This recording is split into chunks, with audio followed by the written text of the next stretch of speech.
নমস্কার বন্ধুরা, খবরে বাংলা চ্যানেলের আরেকটি নতুন ভিডিওতে আপনাদের সকলকে স্বাগত জানাই। হোলির আগে সমস্ত সরকারি কর্মচারীদের জন্য একটি অত্যন্ত আনন্দের এবং গুরুত্বপূর্ণ খবর নিয়ে আজকের ভিডিওতে আলোচনা করব। চলুন দেখে নিই গুরুত্বপূর্ণ আপডেটটি কী রয়েছে। আপডেট 3 বা 4% নয়, ডিএ কতটা বাড়তে পারে, শীঘ্রই সুসংবাদ পাবেন কেন্দ্রীয় কর্মচারীরা।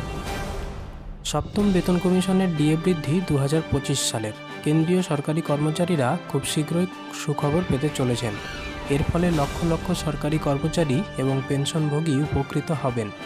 আসলে খবর আছে যে মোদী সরকার হোলির আগে কেন্দ্রীয় কর্মচারী এবং পেনশনভোগীদের একটি বড় উপহার দিতে পারে। হোলির আগে জানুয়ারি-জুন বেতন বৃদ্ধি চক্রের জন্য ডিএ এবং ডিআর বৃদ্ধির ঘোষণা করতে চলেছে কেন্দ্র। রিপোর্ট অনুসারে সরকার এই মাসে হোলির আগে 2% ডিএ বৃদ্ধির ঘোষণা করতে পারে। জানিয়ে রাখি যে ডিএ বৃদ্ধি, যা বছরে দুবার ঘোষণা করা হয়, জানুয়ারি এবং জুলাই থেকে কার্যকর, যেটা মুদ্রাস্ফীতির হার অনুসারে কেন্দ্রীয় সরকারি কর্মচারীদের বেতন বৃদ্ধি করে। এই মাসেই ডিএ বৃদ্ধির সম্ভাবনা।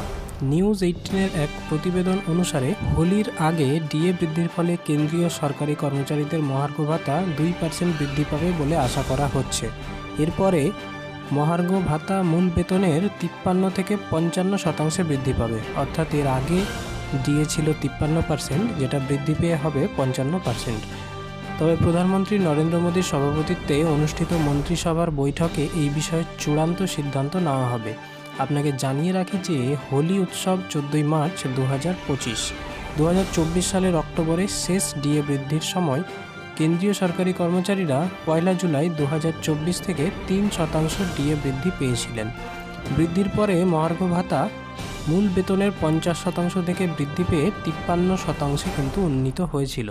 পেনশনভোগীরাও মহার্ঘ ত্রাণে একই বৃদ্ধি পেয়েছিলেন।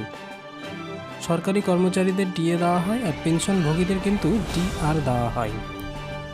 এই বেতন বৃদ্ধির ফলে বা ডিএ বৃদ্ধির ফলে বেতন কতটা বৃদ্ধি পাবে সেই হিসাবটা দেখে নিন বন্ধুরা। 2% ডিএ বৃদ্ধির ফলে প্রাথমিক স্তরের কেন্দ্রীয় সরকারি কর্মচারীরা, যাদের মূল বেতন প্রতি মাসে প্রায় 18,000 টাকা, তাদের বেতন 1 জানুয়ারি 2025 থেকে প্রতি মাসে 360 টাকা করে বৃদ্ধি পাবে। যদি কারো বেতন প্রতি মাসে 30,000 টাকা হয়, তার মূল বেতন যদি 18,000 টাকা হয়, তাহলে তিনি এখন মহার্ঘ ভাতা হিসেবে 9,540 টাকা পাবেন, যা মূল বেতনের 53%।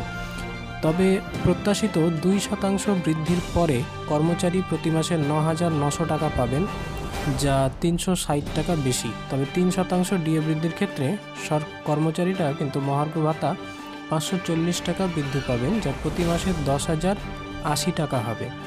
আপনাকে জানিয়ে রাখি যে কিছু মিডিয়া রিপোর্ট অনুসারে সরকারি কর্মচারীদের মহার্ঘ ভাতা 3 থেকে 4% বৃদ্ধিরও কিন্তু আশঙ্কা রয়েছে।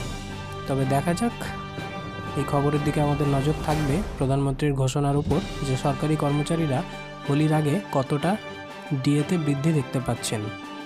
ভিডিওটি ভালো লাগলে লাইক করবেন এবং চ্যানেলটিকে সাবস্ক্রাইব করে পাশে থাকবেন। নমস্কার।